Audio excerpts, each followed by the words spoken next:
Makakasama po natin ngayon, Tindig Pilipinas Co-Convener at Political Science Professor, Kiko Aquino D. Magandang umaga po sa inyo, Professor Kiko. Magandang umaga po, Ma'am Corina. Magandang umaga, Richard.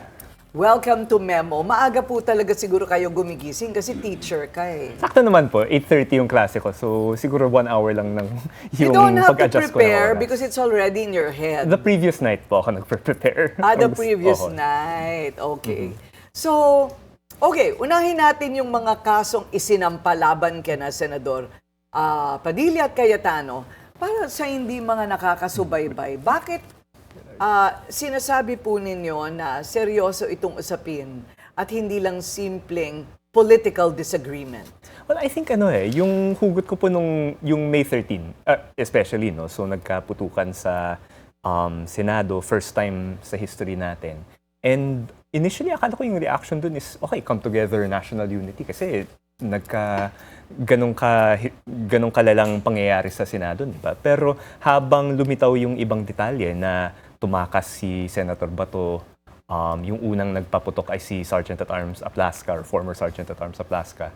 Si Robin Padilla, hinatid niya palabas si Senator Bato kahit na may valid warrant laban sa kanya. And then yung all of this under the supervision ni Senator Alan Peter Cayetano. Tsaka di rin siya nakipag-cooperate sa NBI at sa Ombudsman nung meron silang hiniling na documents, na videos. Medyo masyadong malala na po yun. And so, yung ibang mga kasama po natin sa Tindig, along with myself, nag-file po kami dito sa Ombudsman. Kasi sa paningin namin, hindi magagawa ng tatlong to, yung mga acts of obstruction na ito, kung hindi nila ino-occupy yung mismong public offices nila. So, mahalaga na Ombudsman yung pag-file sa kaso. Okay, so I happen to have interviewed Senator Robin Padilla the day after nakatakas. So, at that time, hindi siya, he was abstract, no?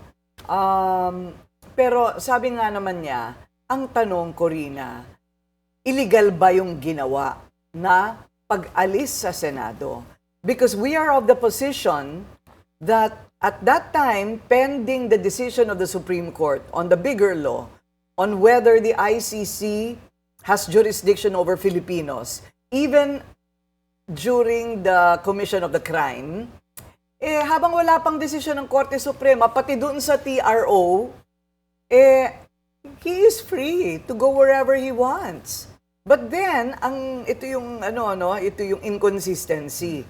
Sinabi at pinangako ni Senate President then, Alan Peter Cayetano, that he will be under protective custody. Complication. Where is it written, protective custody? Walang naman nakasulat na ganyan. Wala naman nakakaintindi ng protective custody. At least yung forthwith, ay wala rin di ba? Wala rin ng interpretasyon doon. Reasonable time. Wala rin di ba? Nasa kanila. What do you make of that? Kiko? Well, ako, I think yung kapag lumabas yung TRO, dun mo palang masasabi na, okay, hindi okay yung pag-administer ng warrant na ito, di ba? Pero hindi pa nga lumabas yung TRO, and in fact, yung Supreme Court decided against it, di ba?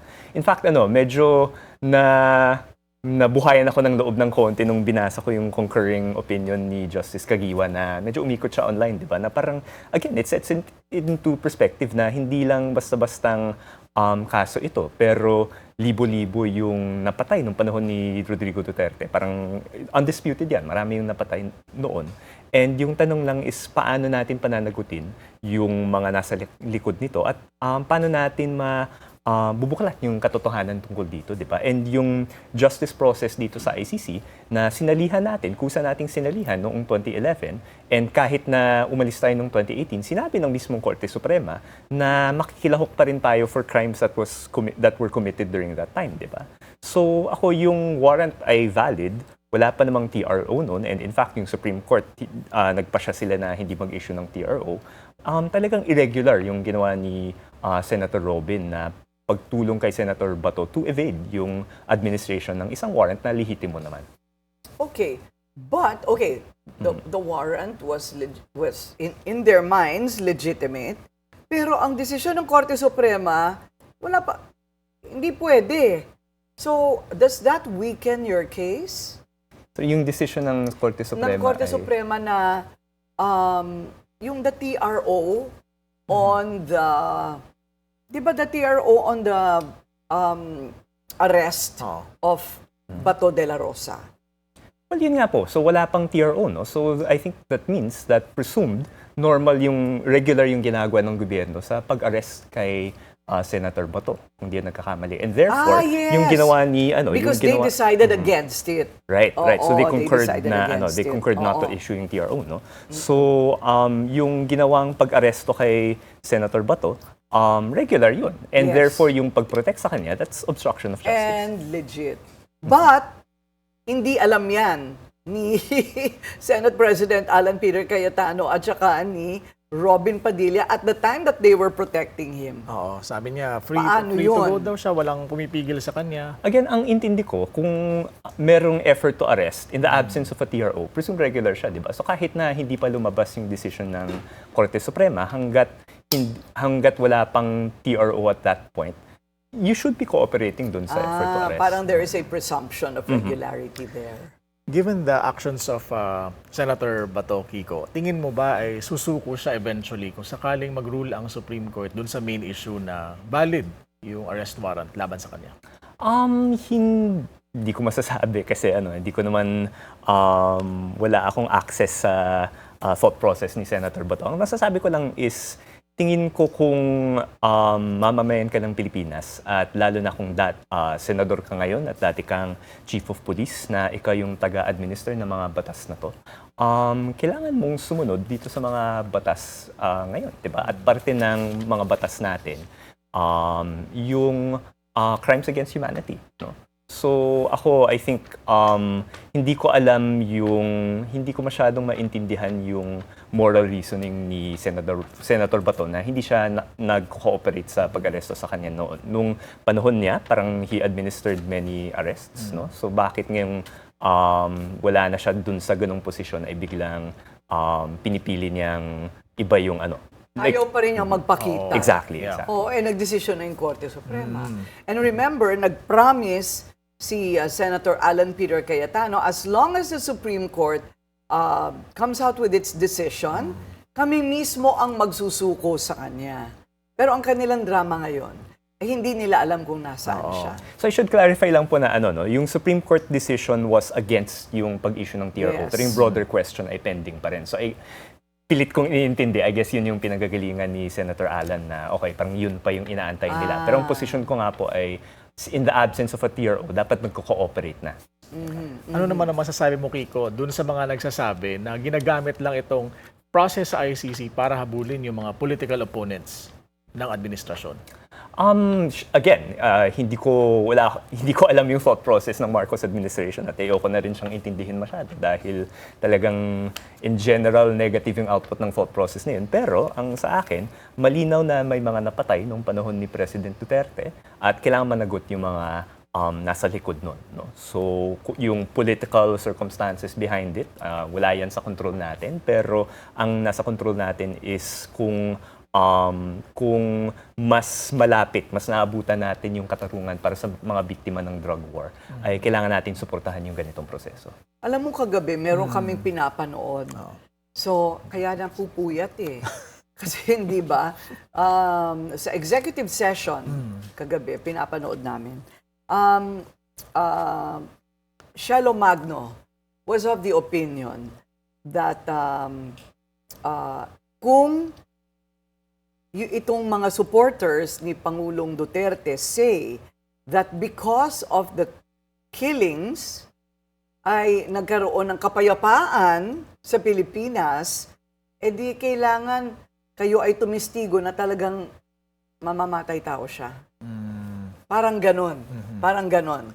Narinig ko lang po ito, hindi ko po ito opinion. Narinig ko lang po ito doon sa kanilang opinion kagabi. Pero parang it makes sense, di ba? Ano ba talaga? Tapos may mga nagsasabi pa nga na kung confident halimbawa, si Senator Bato dun sa kanyang kaso at mga ginawa nung administration ni former President Duterte, then testify. Lalo na daw doon sa case ni PRRD para daw makatulong siya sa kaso ni PRRD. Depensahan niya yung dating Pangulo. Oo. So, okay. So, do you plan to file other cases like dereliction of duty or neglect of duty sa mga senador na hindi uma-appear? Napag-usapan namin yun, no? So, kasi actually, yung last meeting namin sa Tindig was nung mismong nag-file kami last Wednesday, kung di nagkakamali. And then, in terms of exploring yung possibilities, pwede namang, yung naisip namin was yung mag-petition ng mandamo sa Supreme Court para mag-mandate ng attendance dito sa ating Senate plenary. Pero I think yung main, the group that's given constitutional relief dito sa pagiging liban ng ibang mga senador ay yung mismong mga senador na nagpapakita, di ba? So the Senate gives them power to compel yung mga absent colleagues nila. So I think mas nasa onus ng, primarily mas nasa onus ng senators yung relief dito sa pagiging absent nila. Although I think more than being absent na yung issue sa Senado ngayon, 'di ba? Talagang there's a big question na About the sino Senate yung- presidency. about the Senate President, kung sino yung totoong majority and everything. So I'm relieved to hear na both sides say na willing silang makipag-usap sa isa't isa, since I think that really has to happen kung may ganitong impasse. Anong tingin ninyo Are sa- they willing to Oo. talk? Well, on paper, 'di ba? I think sinabi ni Senator Alan sa isang vlog niya na I'd willing siya like to makipag-usap. present an option. And I think parang si Senator Gatchalian, hindi ko alam kung sino na unang nagsabi na mag-usap tayo, pero they both seem open naman. So mas mabilis sa tingin ko kung mag-usap sila, kasi kung may ganitong difference in interpretation, kung hindi sila magkakasundo, Supreme Court lang ulit yung malalapitan natin, and matagal na proseso din yun, 'di ba? Oo Anong nga. tingin ninyo doon sa Tindig Pilipinas, Kiko? Both sides still insisting that they have control of the majority. Ang sabi ng iba, nasasakripisyo na yung mga mahalagang pending bills and other matters of governance. Well, sangayon ako doon, di ba? And then in terms of yung interpretations, bagamat may dalawang interpretation naman talaga, mas pumapanig ako dun sa side ni Senator Win. No? Meron tayong president na tuwing abroad yung ibang senador or tuwing arestado yung ibang senador, bumababa yung bilang para sa quorum. Nangyari yun noong 2015, nangyari yun all the way back to the 1940s, di ba? So, I think solid yung basis nila to say na yung 12 na nagpakita noong Miyerkules last week, quorum yun, no? And therefore vacant yung official, yung ibang positions doon sa Senado. Yun. Pero again, I think this needs to be resolved sa lalong madaling panahon. Kasi nga maraming hindi nagagawa, no. Ako syempre I'm a little more familiar with yung work ni Senator Bam since tito ko siya. Pero ako nagpapasalamat ako na yung ibang mahalagang bills niya ay inuna niya talaga, kasi kung inantay niya yung ilang buwan bago i-file o i-pass yung dun sa classroom acceleration natin, ano mangyayari dun, di ba? What were those bills? So again, the one that I really had my eye on was yung acceleration for the building of classrooms, yung bill na yun. So alam ko that was passed fairly early on in the life of the Senate. And then I was just thinking to myself na, again, buti na naipasok na yun before all of this happened. Kasi kung if you just waited a few more weeks, ano na mangyayari, Hindi di ba? naabot. Maipit na. Oo. So again, hopefully ma-resolve yung impasse na to sa lalong madaling panahon. But is there really something to determine by an arbiter about the validity of the invocation of the 1935 Constitution as against the 1987 Constitution? Kasi ang sabi ni Senadora Legarda, paso na yung Abilino versus Cuenco na yan. Kasi 1949 pa yan, base sa 1935 Constitution, no? With similar circumstances at that time. 1987 Constitution na tayo ngayon at yan na ang ating basehan ngayon. Sagot naman si Senador Chis Escudero na nag-ibang anyo. Okay? So, ang sabi niya, well, napalitan na ang saligang batas. Pero, hindi lahat. At hindi saklaw yung provision na yon tungkol doon sa Abilino Cuenco. So, the same goes.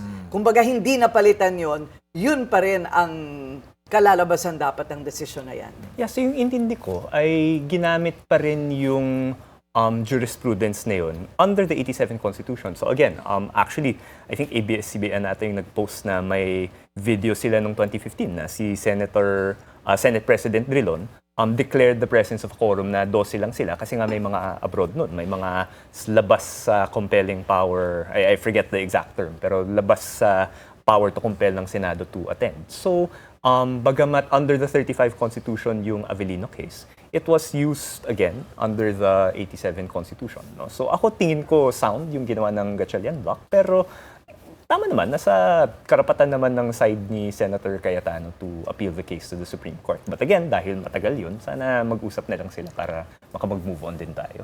Hindi ka ba naguguluhan sa konstitusyon? Sobra. Naguguluhan ako dyan sa saligang batas na yan because feeling ko lang ito it fails to address each and every possible scenario. So in this scenario, bagay, nung mga panahon na yun, di nila akalain, magiging kawatan ng mga senador. Tsaka wala namang batas na mag-a-address sa every single scenario, di ba? That's Kasi true. parang kahit na gusto natin yung rule of law, sa mga very specific applications kagaya nito, parang darating din yung punto na yung nasa poder yung magpapasya, hindi natin yan maiiwasan. So mahalaga na matino yung nilalagay natin sa poder, di ba? At the end of the day. That's true. Kasi lahat naman pwedeng pag-usapan ng mahinahon. Kumbaga yung Constitution, general guidelines lang di ba? Sabi nga, totoo ba yung sa UK daw, wala raw Constitution. Yeah, unwritten constitution sila. Unwritten So parang constitution. may mga core documents sila na parang norms nila. Pero although Panay yung even sigawan nila doon.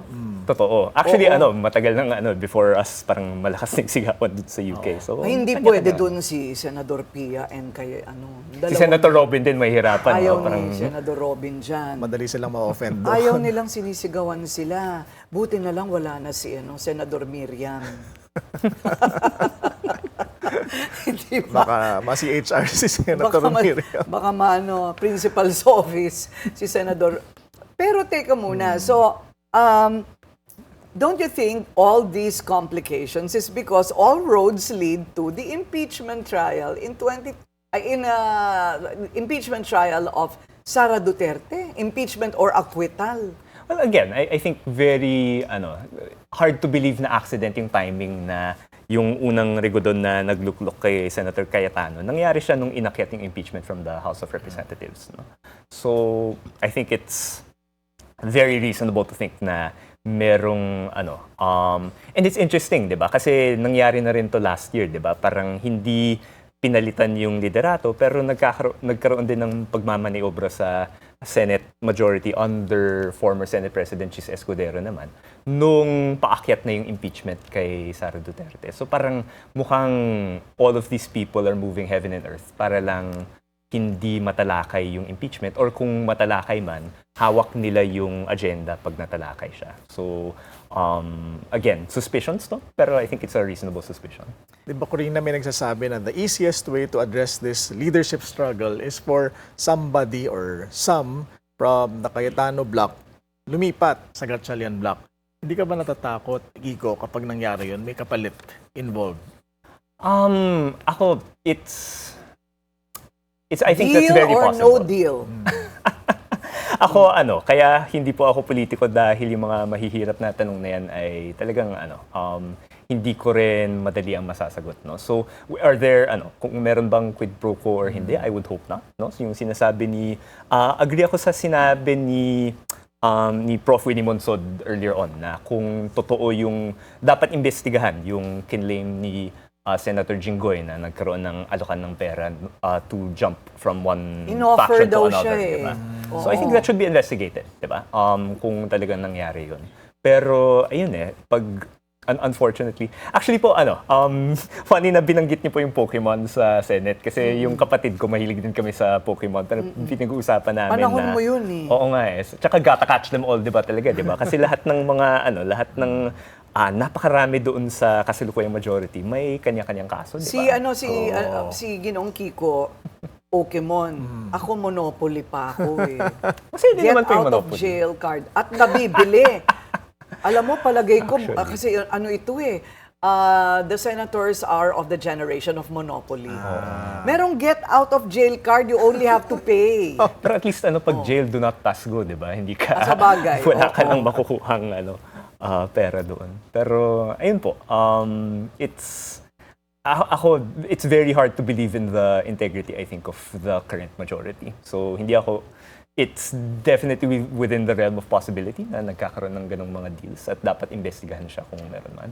Okay, so going back to the Constitution, what will it take to make it simpler the next time this happens? What will Do it you take? need a constitutional convention, or do they only need to change the rules of the Senate? I think so itong nangyayari ngayon, it's really a consequence, I think, of 2025. Kasi sa political science, meron kaming konsepto na veto player. No? So a veto player is someone na kailangan mo yung consent niya para may mapalitan ka sa policy, di ba? At pag tiningnan natin yung kasalukuyang Senado natin, dahil maraming mga maliliit na bloke, halimbawa 2 Villar, 2 Cayetano, sa kabilang banda, 2 Tulfo, yung tatlong Democratic Opposition, yung 4 o 5 na solid Duterte, di ba? So lahat sila, kung mag-cooperate sila, pag binawi nila yung suporta sa majority, yun, bagong Senate President na naman. Totoo. Diba? And we see this in other countries din. May isang period na yung Italy, parang kada taon may bagong, mas malala pa doon kasi parliamentary, no? So kada taon may bagong Prime Minister kasi nagbabago yung composition ng majority.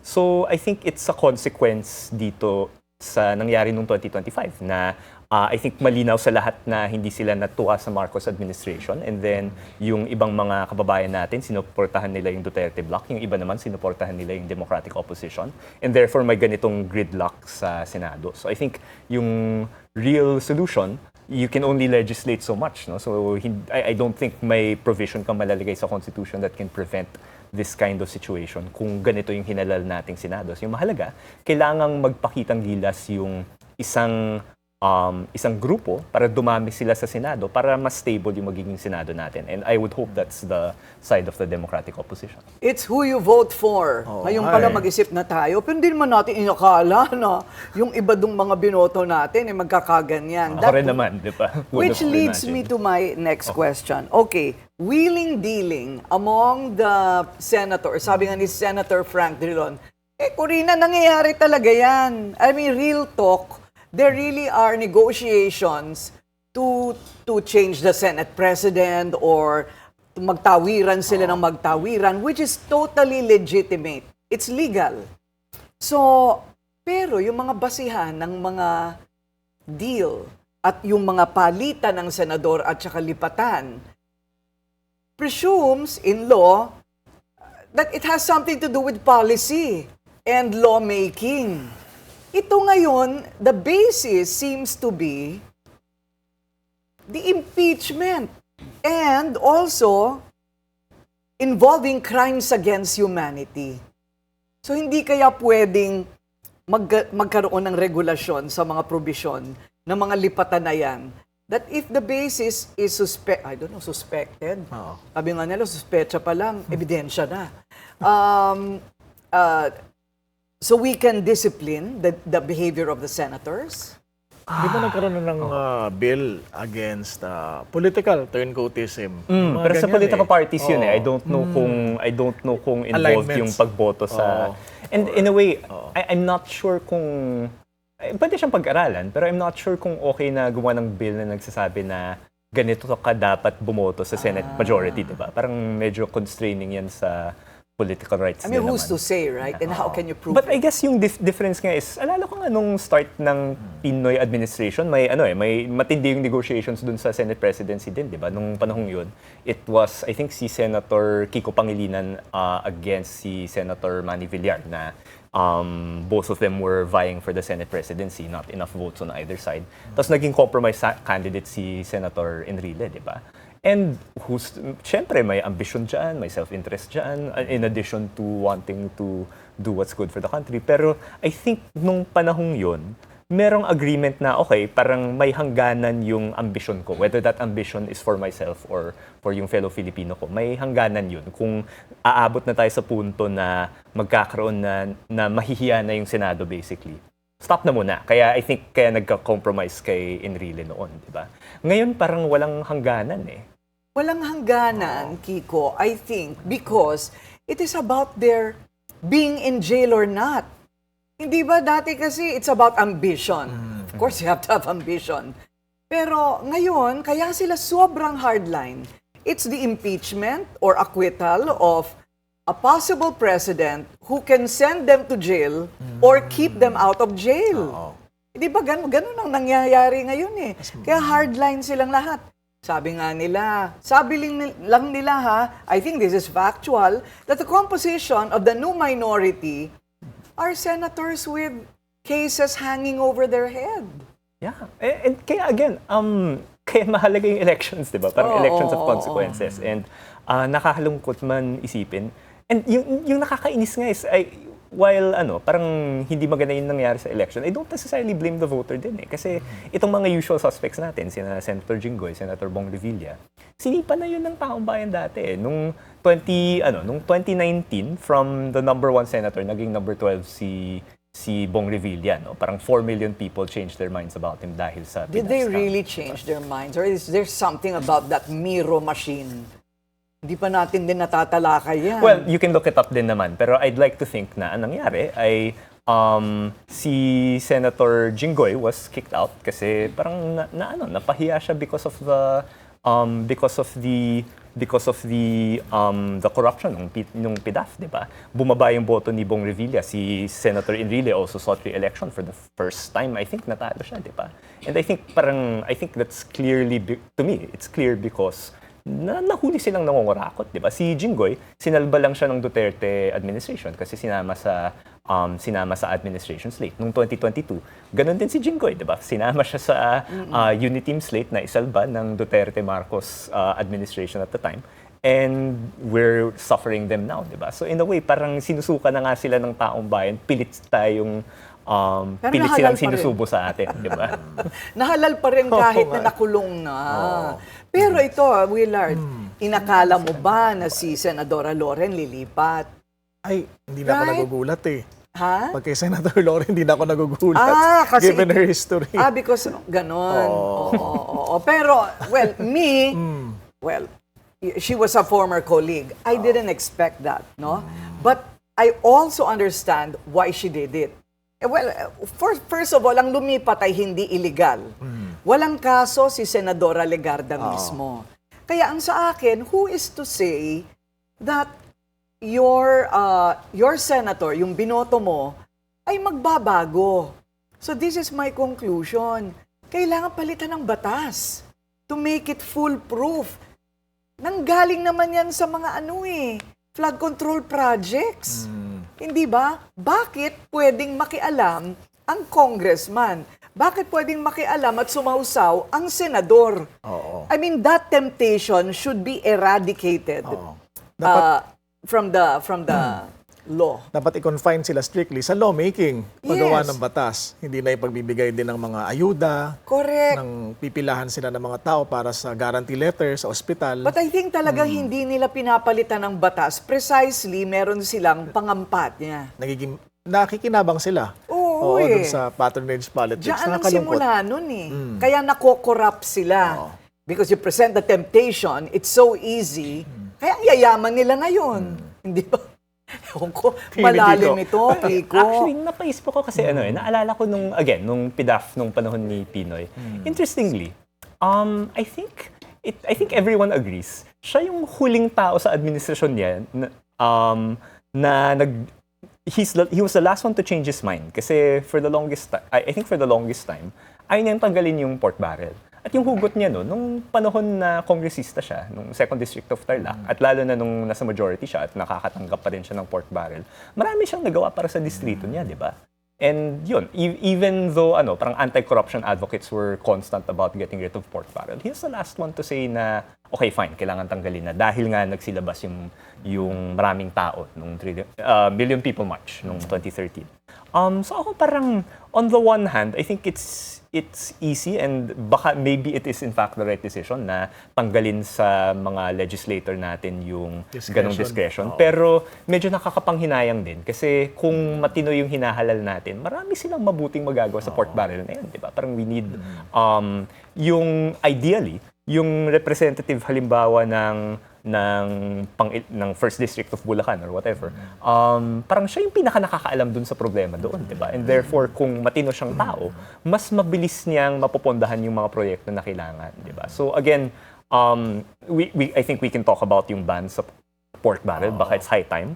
I will say na kailangang maayos talaga yung pag-ban natin kasi sinubukan natin yun nung panahon ni Pinoy. Binan yung PDAF and then it returned in a much worse form, di ba, nung mga sumunod na administration. So kailangan very well thought out yung magiging ban natin. Pero ako bumabalik siya doon sa elections in the end have consequences. Kung matino yung hinalal natin bilang representante natin, marami yung magagawa niyang, there's a lot of good that can be done with that budget, di ba? Pero kung kurakot yung hinahalal natin, then we'll see So more of kumbaga, this. hindi naman, sabi na, the root of all evil is money. Mali. The root of all evil is people. Dahil Diba? sila ang gagawa ng kasamaan. Oo, hindi naman masama ang pera. Yung paano natin gamitin o paano natin kamkamin. Yan ang... Okay, one last question. Kasi di ba pag-uusapan natin mamaya yung mga senador. Second to the Noon. last. Sige, sige. Second to last? Oo, second Ikaw to na last. muna. Okay. Akin na lang yung last. Sige, second to last question, Kiko. Given the slim line that separates the two camps sa Senate, anong tingin mong magiging kahinat na ng impeachment trial ni VP Sara? I think it's hard to predict, no? Siyempre, nababahala ako na yung pattern na nagkakaroon ng ganitong pagmamanipula sa mga patakaran ng Senado, ng Constitution, sumasabay siya parati tuwing lumilitaw yung impeachment ni VP Sara Duterte. So it's definitely not off to a good start, no? Gayunpaman, sinabi naman ng prosecution team and at least I can vouch for two people there, si Kong Laila de Lima at si Kong Chiel Diok, no? Sinabi naman nila na handa naman silang magpresenta ng kaso nila, ng ebidensya, ng panig nila kung sino man yung magiging Senate majority, no? So I think parang kung ano man yung pagmamaniobra na ginagawa ng kampo ni VP Sara Duterte, the answer to that is the truth, di ba? The answer to that is the evidence. So kung ano man yung mangyari, I would hope that the prosecution is ready to present the case na, again, for the last 2 years na ito pinag-aaralan, since 2024 pa, dapat na simula yung impeachment na ito. So I think it's about time na dinggin natin to, sino man yung majority.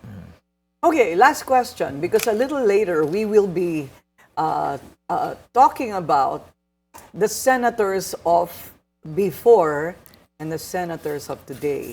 Kasi marami nagsasabi, bakit naman nagkaganito ang Senado natin? Dati walang ganyan, walang sigawan, walang hamunan, walang nagagalit pati doon sa peanut gallery doon.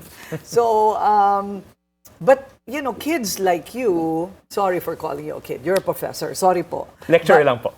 Lecture. But the younger generation, the millennials and the Gen Z, don't have a point of comparison. Dahil hindi na naman nila naabutan si Lorenzo Tañada, Jovito Salonga, maybe not even Miriam Defensor Santiago, or not Ninoy Aquino, di ba? Maybe they don't even remember Noy, di ba? So, ikaw ba nakikita mo yung difference? I mean, even if you weren't alive yet when that kind of Senate was existing. Yeah, I think kasi siguro yung pinaka-matingkad na memory ko sa Senate ay earliest memory rather sa Senate ay 2001 nung EDSA DOS nung impeachment ni ni President Estrada.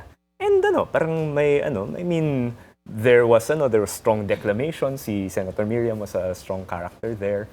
Maraming ginawa yung mga pro-impeachment din, including the father of Senator Alan and Senator Pia, si Senator Rene Cayetano. Pero may mga kaguluhan din na nangyayari doon, di ba? May sigawan din, may sayawan din. Pero siguro reflecting on bakit, parang may nagbago. Kasi yun, parang people talk about yung time ni na Tañada, Jokno, Lolo Ninoy et al, di ba? Inisip ko, interestingly enough, parang kinukumpara ko sorry, this is a weird metaphor. Pero si Ian McKellen, kung kilala niyo po siya yung actor ni Gandalf sa Lord of the Rings. Saka Shakespearean actor siya. So for a very, very long time, no, parang pinoportray niya yung mga Shakespearean characters. Pero parang yung sinasabi niya, iba kasi yung pag-portray nung panahon na wala pang camera versus yung pag-portray pag meron na, 'di ba? So nung wala pang camera, talagang palakasan ng boses para marinig ng buong audience yung play. Nung may camera na, at saka may mics na, pwedeng hinaan yung boses, nagiging mas nuanced yung pagbigkas nila, nagiging mahalaga yung facial expression. And then it got to the point na parang if you take that further, no, today ano yung gagawin mo para mapansin ka ng audience ka? Kailangang sa dami ng noise na pinakikinggan natin sa balita, sa social media, everything, kailangan yung bombastic, kailangan yung dramatic, kailangan from before kung sapat na yung walkout, ngayon may putukan na sa Senado, di ba? So I think parang consequence siya dito sa Signs of the times. Yeah, sa technology natin. Para mapansin ka, kailangan lalong bombastic, lalong in a way, nakakahiya, Exaggerated. disgusting Oo. sometimes. Pero I guess yun yung hinihiling minsan ng audience. And so kung ayaw natin yung nakita natin, definitely yung majority ng responsibility dun sa mga nasa poder. Pero we ask ourselves din na gusto ba natin yung nakikita natin? Kasi hindi, baka iba yung dapat binoboto natin or iba yung nire-reward natin with our attention, no, sa social media. Hence, Facebook Live. Yeah. Hindi ba? Oo. Alam mo, naisip ko rin yan signs of the times, attention of economy of attention, yung sa Instagram, Facebook, kaya sila lahat naging artista. Oo. Performative lahat. Performative, oo. So, okay. Well, maraming salamat po sa inyong oras. Tindig very much Pilipinas co-convener, Kiko Aquino D. You are filing, that is what's our takeaway. We filed nung Wednesday po You sa filed nung Ombudsman. Wednesday? Okay. So, Okay. obstruction of justice kay Senator Alan, Senator Robin, and former Sergeant at Arms Mau Aplasca.